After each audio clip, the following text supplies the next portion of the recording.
बिस्मिल्लाहिर्रहमानिर्रहीम, अस्सलाम वालेकुम। पिछले 24 घंटे में जो हुआ है, अगर अमेरिका कामयाब हो जाता है तो आज ज़हन में रख लीजिएगा कि आज इंटरनेशनल सतह पर जो तबाही मचती उसका कोई तसव्वुर भी नहीं कर सकता था। ईरान ने इसे पर्दा हटा दिया है पहली दफ़ा, और उन्होंने बताया है कि असल में कहानी क्या हुई है। उन्होंने कहा है कि अमेरिका की नेवी आई थी हम पर अटैक करने के लिए, यानी एक तरफ मुज़ाकरात जा रहे थे और दूसरी तरफ मामला ये था कि अमेरिका ने 3 जगहों पर हम पर अटैक कर दिया, बहुत बड़ा। एक बंदर अब्बास, एक जजीरा कश्म और अबनाए हरमस, इन 3 जगहों पर अटैक किया। हमारी चूंकि उंगलियां ट्रिगर पर थी, हम तैयार बैठे हुए थे, तो उन्होंने कहा बहुत बड़ी लड़ाई हुई। रात 1 बजे से लेकर सुबह 5 बजे तक अमरीकियों से लड़ाई होती रही और हमने तकरीबन 4 के करीब अमरीकी जहाज़ों को नुकसान पहुंचाया है, और 3 ऑफिशियली उन्होंने एडमिट किए हैं। और उन्होंने कहा कि मुज़ाकरात यानी एक कवर था और हमें पता था कि ये अटैक होने वाला है। उन्होंने कहा कि जो हमने अटैक इन पर किया है वो इतना ज़्यादा ख़तरनाक था, इतना ज़्यादा ख़तरनाक था कि इन लोगों के रोंगटे खड़े हो गए कि इनके साथ हमने किया क्या है।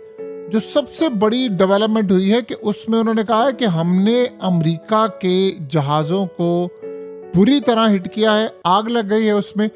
और उससे बढ़कर उन्होंने कहा है कि हमने तकरीबन क्रूज मिसाइल मारे हैं, उसके अलावा ड्रोन्स मारे हैं, और बड़ी तादाद में ड्रोन्स और ये मारे जिसने जाकर अमेरिका की नेवी को हिट किया है।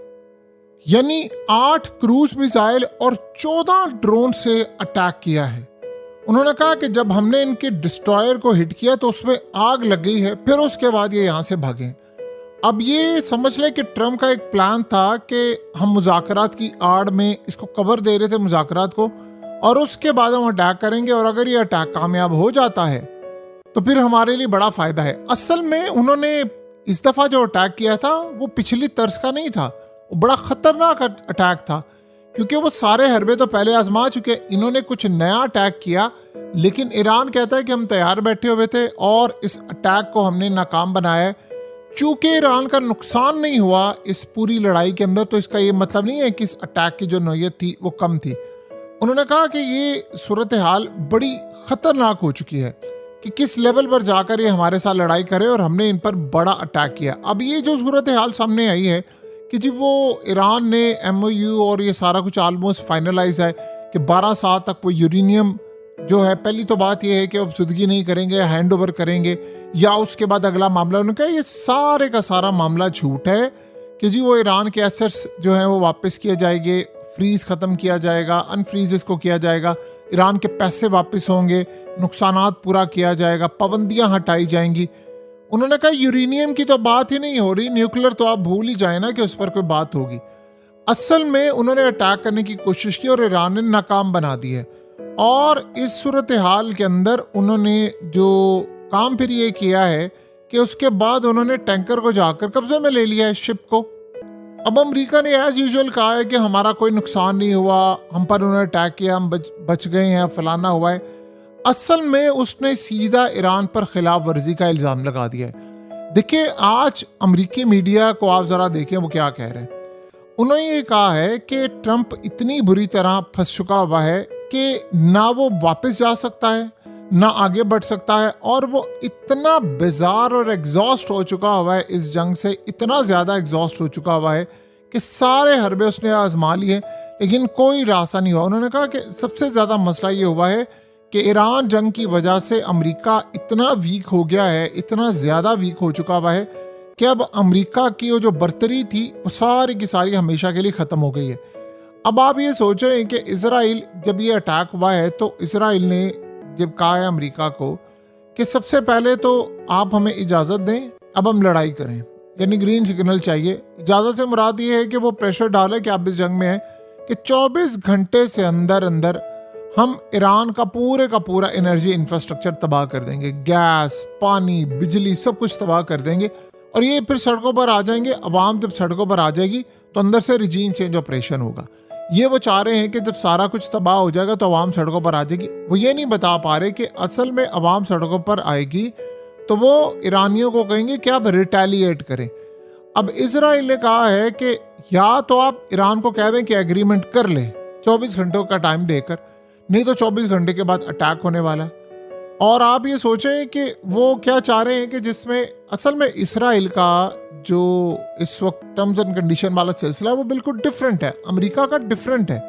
अमेरिका कुछ ले दे वाली पॉलिसी पे जा रहा है, इसराइल तो कह रहा है जो कुछ भी करना है मैंने करना है। ये बातें आप तब करते हैं जब आप जीत रहे होते हैं।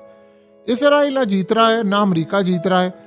अब आप ये सोचें कि सबसे बड़ा मसला ये है कि ट्रम्प ये चाह रहा है कि मैं कोई एग्रीमेंट कर लूं चाइना के दौरे से पहले, वरना चाइना का जो प्रेसिडेंट है वो जाकर जो मुझसे बातचीत करेगा, जो मुझसे डील करेगा, उसका अंदाज डिफरेंट होगा। पहले ही वो एक दफ़ा दौरा डिले कर चुके हैं, टैरिफ नाकाम हो चुका है।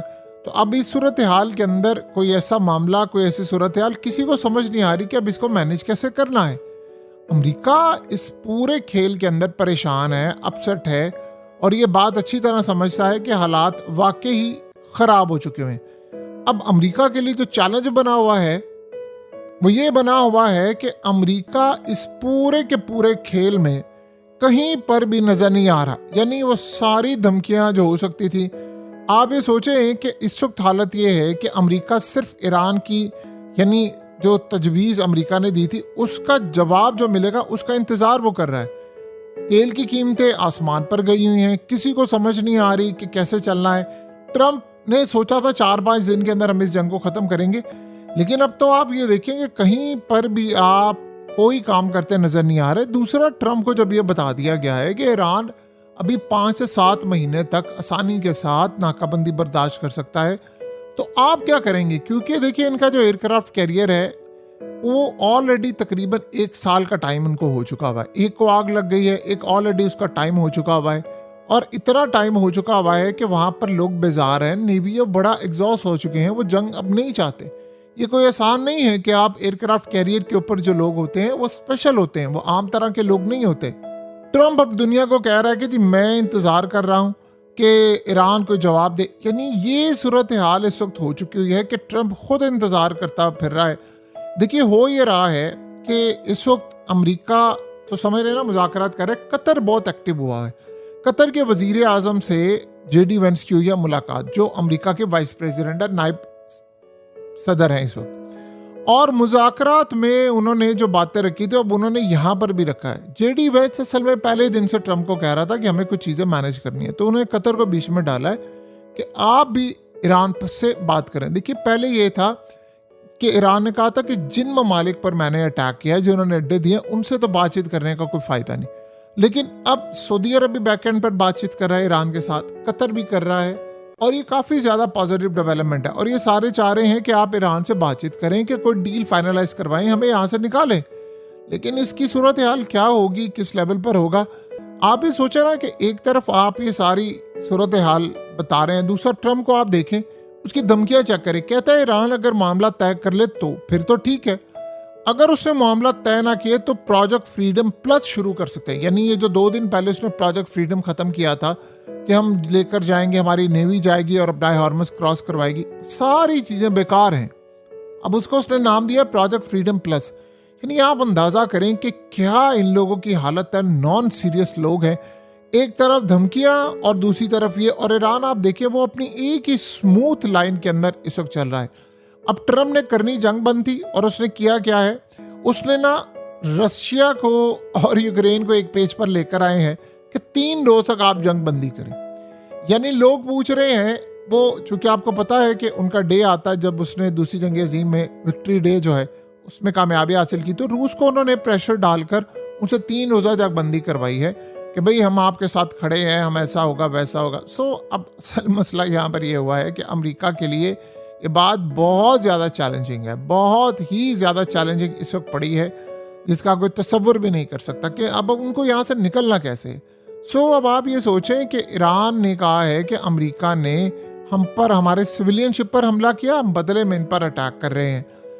अमेरिका इस वक्त बुरी तरह फंसा है, वो कतर को बीच में डाल रहा है क्योंकि इसराइल मान नहीं रहा, अमेरिका को वो शराइत मिल नहीं रही जो वो चाहता है ईरान से, और उसके अलावा अमेरिका के पास इस वक्त बेचने के लिए कोई चीज़ नहीं है।